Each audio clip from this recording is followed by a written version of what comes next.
September 29, 2026.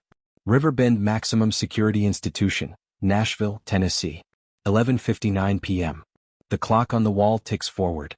1 minute. Just 60 seconds until the final day begins. In a cell near the execution chamber, Christa Pike sits awake. She knows what tomorrow holds. At 50 years old, after spending 3 decades behind bars, she has exactly 24 hours left to live. There's no escaping the silence. No more appeals to file. No last-minute interventions. The Tennessee Supreme Court has spoken. Tomorrow morning, September 30, 2026, Christa Pike will walk into the execution chamber at Riverbend and become the first woman executed in Tennessee in over 2 centuries. What goes through someone's mind when they know they have exactly 24 hours left to live? Pike was 18 when she committed a crime so brutal that it shocked the nation. She tortured and killed 19-year-old Colleen Slemmer, a fellow student at a job training program. She carved a pentagram into Slemmer's chest. She took a piece of her skull as a trophy. Can someone who committed an unthinkable crime at 18 truly transform after 30 years behind bars? Pike's attorneys say she's changed. They say she's remorseful. They say the traumatized 18-year-old who killed Colleen Slemmer is not the same person sitting in that cell tonight. But Colleen's mother, May Martinez, has waited 31 years for justice. She wants Pike's execution carried out. She wants closure. She wants peace. When that final day comes, does redemption even matter anymore? Before we go further into Christa Pike's final hours, I want to know, do you believe someone can truly change after decades on death row, or does the crime define them forever? Drop your thoughts in the comments. And if you're ready to go deeper into this story with me, hit that subscribe button. To understand how we got here, to this final night, we need to go back. Back to January 12, 1995. Back to when Christa Pike was just 18 years old. Pike was born into a life most of us can't comprehend. Her childhood was a nightmare of abuse, neglect, and abandonment.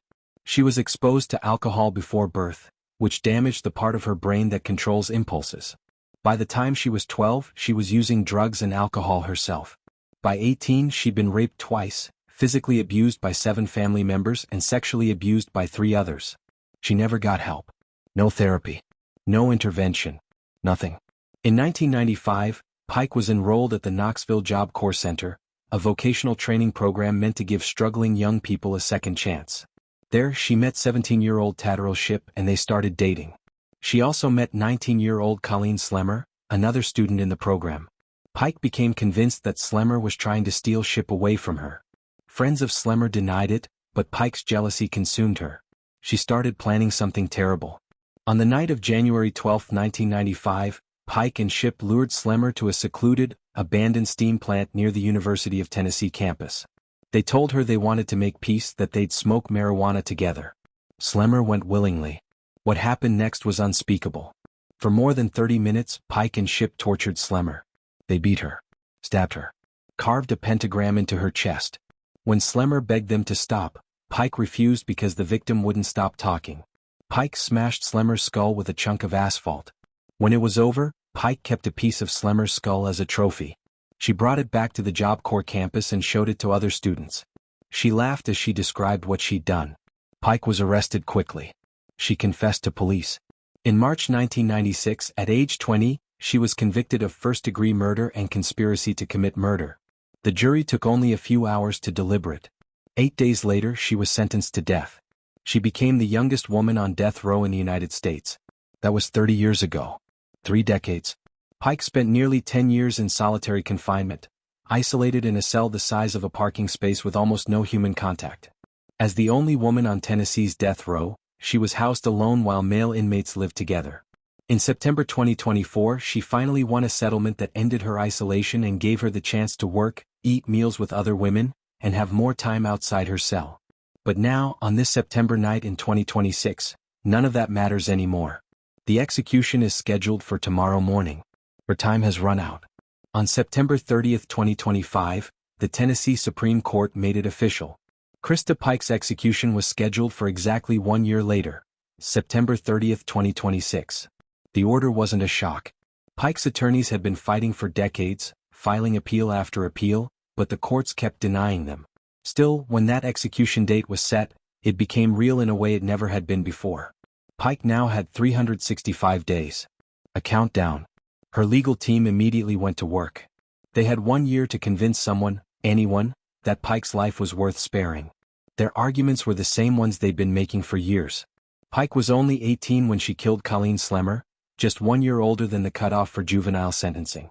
She suffered from severe mental illness that wasn't diagnosed until years later: PTSD, bipolar disorder, and brain damage from prenatal alcohol exposure.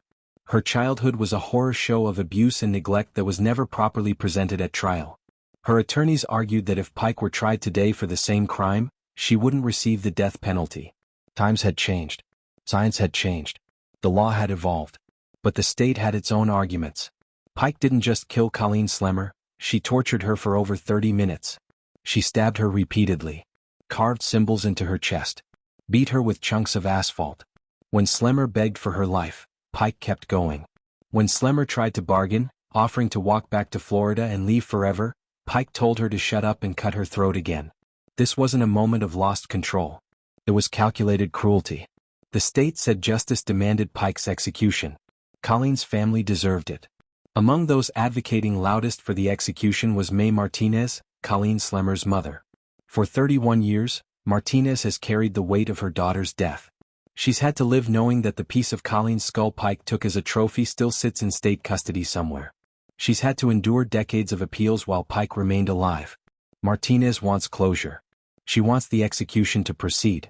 She wants justice for her daughter, who was only 19 when she died begging for her life in those woods. Throughout that year, Pike's lawyers filed appeals, petitions for clemency, and requests for stays of execution. But in the end, every door closed.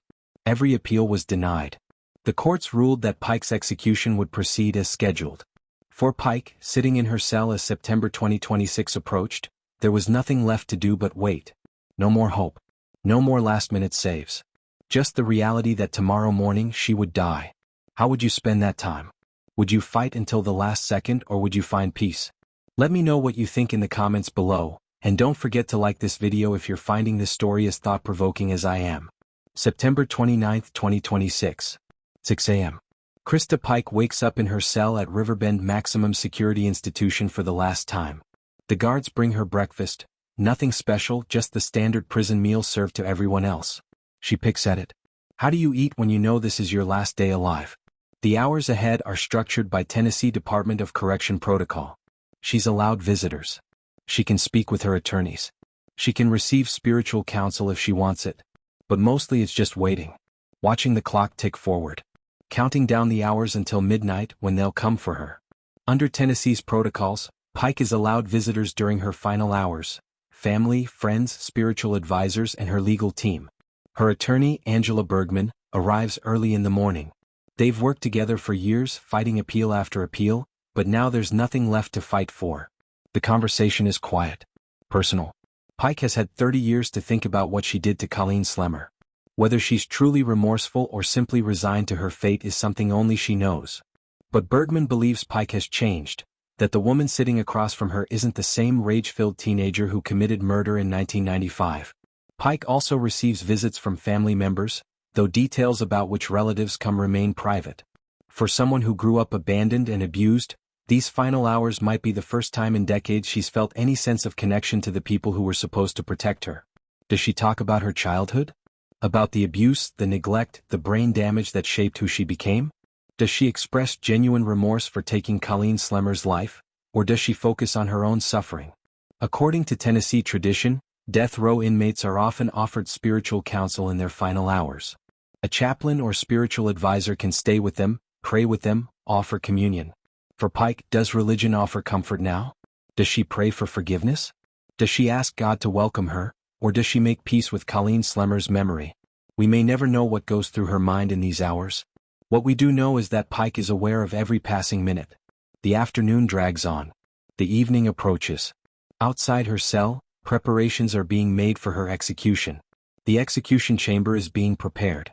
Witnesses are being notified. The medical staff is reviewing protocols. By nightfall, Pike has only hours left. The visits are winding down. The goodbyes are happening. The final visitor leaves around 10 p.m. The door closes. The cell feels emptier than it ever has before. Pike is alone now. Just her and the guards who will escort her to the execution chamber in a few hours. She has maybe 2 hours left before they come for her. Does she sleep? Does she write letters? Does she stare at the ceiling and think about Colleen Slemmer, about the life she took, about her own wasted life? We'll never truly know what goes through someone's mind in those final, quiet hours. But for Pike, the waiting is almost over. In Tennessee, the governor holds sole authority to grant clemency for death row inmates. It's a power that's rarely used. Governor Bill Lee has presided over 6 executions since taking office in 2019, and the last time a Tennessee governor granted clemency to a death row inmate was in 2011. But Pike's attorneys still file a petition. It's the only option left. They make their case to Governor Lee. Christa Pike deserves mercy. She was 18 when she killed Colleen Slemmer, barely an adult. Her brain was damaged before she was even born. Her childhood was a nightmare. She was exposed to alcohol in the womb, which permanently damaged her ability to control impulses. By age 12, she was using drugs and alcohol. By 18, she'd been raped, beaten, and sexually abused by multiple family members. She never received therapy, never got mental health treatment, never had anyone who cared enough to help her. And here's the thing that matters most, her attorneys argue. Pike was just 18 when she killed Slemmer. If she'd committed the crime 1 year earlier, at 17, she wouldn't even be eligible for execution. But the state's response is swift and uncompromising. Yes, Pike was young. Yes, she had a traumatic childhood. But none of that erases what she did to Colleen Slemmer. Prosecutors remind everyone of the details. Pike didn't just kill in a moment of rage. She planned it. She lured Slemmer to those woods. She tortured her for over 30 minutes. She carved a pentagram into her chest. She took a piece of her skull home as a souvenir. They also point to Pike's behavior on death row, specifically her 2001 attack on fellow inmate Patricia Jones. Pike tried to strangle another inmate with a shoestring in an attack that lasted nearly an hour. She was convicted of attempted murder for that assault. Even behind bars, even after being sentenced to death, Pike remained violent. Mae Martinez, Colleen's mother, makes her position clear. She wants the execution to proceed. For 31 years she's carried the weight of her daughter's death. That piece of Colleen's skull that Pike kept as a trophy still sits in state custody. Martinez deserves closure. Colleen deserves justice. Governor Lee reviews the petition. He weighs the arguments. And in the end he denies it. There will be no clemency. No last-minute reprieve. No governor's intervention. The execution will proceed as scheduled. This is the moment where everything becomes real. No more appeals, no more hope. If you were on that parole board, what would you have decided? Would you grant clemency, or would you let the execution proceed? Share your perspective in the comments. I'm really curious to hear what you think. And if you haven't already, hit that like button. September 29, 2026. 8 p.m. In Tennessee, death row inmates are allowed $20 to spend on their last meal. It's a small gesture of humanity in an otherwise dehumanizing process. A final choice, a last taste of something familiar. We don't know what Christa Pike requests. Maybe it's comfort food from her childhood, something her mother made before abandonment became Pike's reality. Maybe it's something simple. Or maybe, like some inmates before her, she declines the meal altogether. Whatever she chooses, it's her last. The meal arrives. Pike eats alone in her cell, or perhaps she doesn't eat at all. For many death row inmates, the last meal is about nostalgia. A taste of home, of childhood, of happier times before everything went wrong. For others, it's a ritual they can't stomach. By 9 p.m., the meal is cleared away. The final visits are ending. Her attorney says goodbye. Any family members who came offer their final words. A spiritual advisor, if she requested one, offers a last prayer. Once everyone leaves, Pike is escorted to a holding cell near the execution chamber. The walk is silent, flanked by correctional officers who have witnessed this process before. Pike knows these are her last moments outside of chains, her final hours with a view beyond concrete walls. Inside she waits in a stark cell. The air is thick with finality. The clock ticks closer to midnight. No phone calls, no visitors, just the distant sounds of the prison winding down for the night. Here Pike is left with only her thoughts. Regret, fear, acceptance, alone at the edge of her own ending. In a letter Pike wrote years earlier, she tried to explain herself. Reflect on the gravest error you made as a reckless youth. Mine was monumental, unforgettable, and devastated numerous lives. She expressed remorse, claiming she had transformed during her decades behind bars. But tonight, in these final hours, we don't know if she writes anything new. We don't know if she apologizes again to Colleen Slemmer's family, or if she simply sits in silence, waiting for the end. The clock moves past 10 p.m. Pike has been awake for over 16 hours. She's alone now except for the guards who watch her through the window, making sure she doesn't try to harm herself. They monitor her every movement, every breath. What does she think about in these hours? Does she replay her life? The abuse, the abandonment, the night she killed Colleen Slemmer? Does she wish she could go back and make different choices? Does she pray? Does she cry? The silence is heavy. The waiting unbearable. At 11:30 p.m., the guards come for her. It's time. They escort her from the holding cell toward the execution chamber. The walk is short, maybe 20 steps, but it's the longest walk she'll ever take. September 30th, 2026. 12 a.m. The guards escort Christa Pike down a narrow hallway at Riverbend Maximum Security Institution. The execution chamber is just ahead, a small, sterile room with cinderblock walls. Inside there's a gurney for lethal injection and an electric chair. Both methods available to inmates who committed crimes before 1999. Pike chose lethal injection. Or perhaps she didn't choose at all, and the state made the decision for her. Lethal injection is the default when inmates don't specify a preference. In the witness room, separated by glass, people are waiting. May Martinez, Colleen Slemmer's mother. Media representatives. Prison officials. Pike is strapped to the gurney. Her arms are extended to the sides, secured with leather restraints. And 4 team begins inserting catheters into her veins, one in each arm. Under Tennessee's current protocol, the execution uses a single drug, pentobarbital. It's a barbiturate that induces unconsciousness, then stops breathing, then stops the heart. The state changed to this method in December 2024 after problems with their previous 3-drug protocol. Before the drugs are administered, Pike is given a chance to make a final statement. The warden asks if she has any last words. Does Pike speak? Does she turn her head toward the witness window and apologize to May Martinez and Colleen Slemmer's family?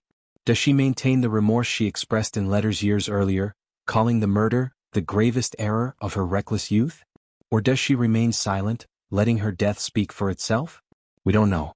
But whatever she says, or doesn't say, these are the last words Christa Pike will ever speak. At 12:15 a.m., the warden gives the signal. In a room adjacent to the chamber, medical personnel begin the lethal injection. The pentobarbital flows through the 4 lines into Pike's veins. It's a single drug designed to induce unconsciousness, then stop her breathing, then stop her heart. Within seconds, Pike's eyes close. Her breathing slows. The witnesses watch in silence, some with tears, some with stone faces. Medical personnel monitor her vital signs from behind the glass. They watch the machines, waiting for the moment when her heart stops beating. It takes several minutes. Pike's chest rises and falls less and less frequently. Then, finally, stillness. At 12:28 a.m. on September 30th, 2026, a physician enters the chamber and checks for a pulse. There is none. He checks for breathing. Nothing. Christa Gale Pike, age 50, is pronounced dead. She becomes the first woman executed in Tennessee in over 200 years. The youngest person ever sentenced to death in the United States has finally reached the end of a journey that lasted 3 decades.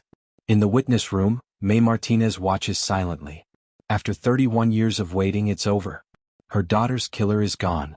The execution is over. Christa Pike is gone. But the questions remain. Pike became the first woman executed in Tennessee in over 200 years. She was also the first person executed in the state for a crime committed at age 18 since the death penalty was reinstated in 1976. These facts alone make her case historic, but they also make it controversial. Even as her body was removed from the execution chamber, people on both sides of the issue continued to debate. Was this justice? Or was this the state killing a woman who never stood a chance? Can someone who suffered extreme childhood trauma be held fully accountable for their actions? Pike's childhood was horrific. Prenatal alcohol exposure, brain damage, sexual abuse, abandonment, neglect. She never received therapy or mental health treatment. By age 18, she was a deeply damaged person.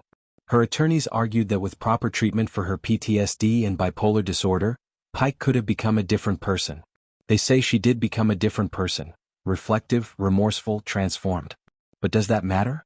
Does transformation erase the fact that she tortured Colleen Slemmer for over 30 minutes?